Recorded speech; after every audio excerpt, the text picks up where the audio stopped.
আসসালামু আলাইকুম। Simply cooking ব্লগসে আজকে আমি আপনাদের সঙ্গে একটি মজাদার ইন্টারেস্টিং একটা রান্না শেয়ার করব। তো এই রান্নাটার নাম হচ্ছে পুঁই পাতা বা পুঁই ফলের ভাজি। তো এই ভাজিটা করার জন্য আমি পরিমাণ মতো তেল প্যানে করে গরম করে নিচ্ছি।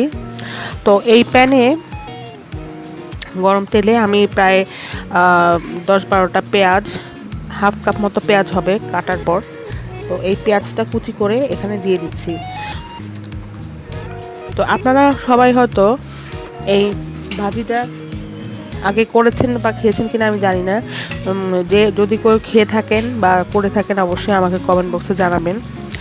আর এটা আমি অনেক দিন পর বাজারে এটা পেলাম।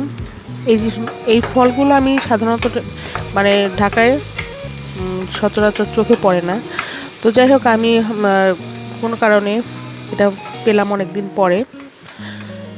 তো আমি এটা একটু ভাজি করে আপনাকে দেখাচ্ছি কিভাবে এটা করতে হয়। তো আমি পেঁয়াজের মধ্যে কয়েকটা কাঁচামরিচ দিয়ে দিলাম।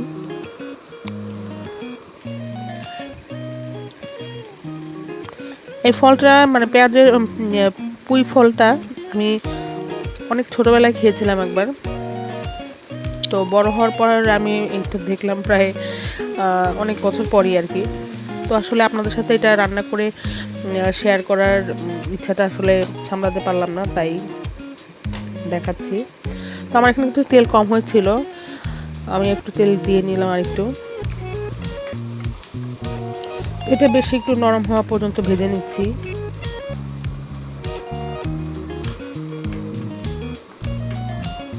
এর মধ্যে একটু লবণ দিয়ে নেব। লবণটা দিলে হবে কি, আপনার পেঁয়াজটা আর কি একটু বেশ নরম হবে। তো দেখুন আমি এটা কেটে নিয়েছি। এটা দেখুন, আপনারা হয়তো দেখেছেন, অনেকে দেখে থাকবেন বাজারে, কিন্তু আমি অনেক দিন পর এটা পেলাম। অনেক ছোটোবেলায় খেয়েছিলাম। আর আমরা যেটা খেয়েছি এটা একটু কচি মনে হচ্ছে, মানে কচি আর কি। তো আমরা যেটা খেতাম ছোটোবেলায় সেটা একটু লাল ছিল ফলটা। এটা ভাজি করলে পুরো ভাজিটাই লাল লাল হয়ে থাকতো। আমি এখানে একটু আলু ইউজ করেছি, তো আপনারা ইচ্ছা করলে আলুটা বাদ দিতে পারেন। তো আলুটা দিলে পেঁয়াজ আলু এগুলো একটু সবজি যে কোনো ভাজিতে দিলে ভাজিটা বেশ সফট হয়, খেতেও অনেক টেস্ট হয়। আর আলুটা ছাড়া ভাজি করতে পারবেন, আপনার সমস্যা নেই। আলুর বদলে অন্য কোনো সবজিও ইউজ করতে পারেন এটার সাথে। তবে আলু অথবা শুধু এই ফুলের মানে এই ফুলটায় বা বিচিটাই ব্যবহার করা মানে ভাজি করলে ভালো লাগে। তো আমি এটা একটু নেড়ে মশলাটার সাথে পেঁয়াজের সাথে মিশিয়ে নিচ্ছি।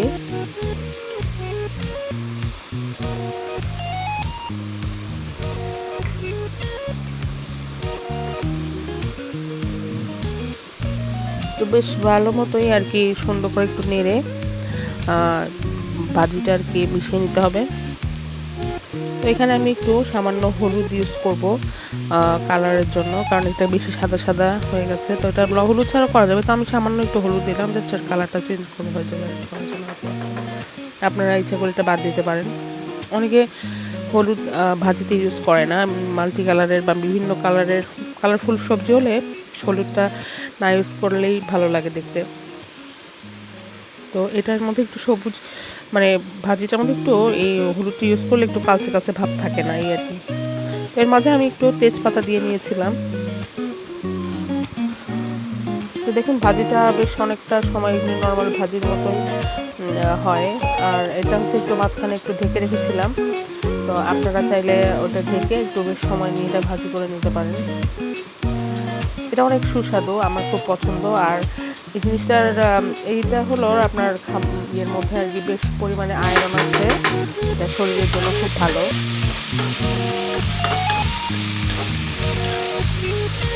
আর যেহেতু গ্রিন কালারের, এটা এমনিতে চোখের জন্য বেশ ভালো, বাচ্চারা বেশ পছন্দ করবে। এটা ভাত দিয়ে খেতে বেশি মজা। আপনারা চাইলে এটা সকালে রুটির সাথেও খেতে পারেন।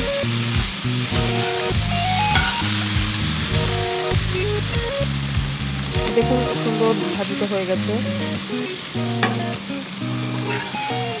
তো বারবার ঘন ঘন নেড়ে দিলে ভাজিটা আর কি সফট হবে।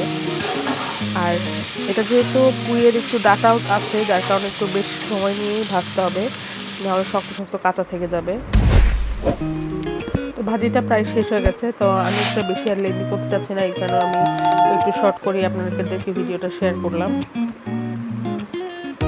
তো আপনাদের যদি ভালো লাগে আপনারা অবশ্যই আমাকে জানাবেন, আমার খুব পছন্দের একটা খাবার এটা, আমি বহুদিন পর এটা বানালাম।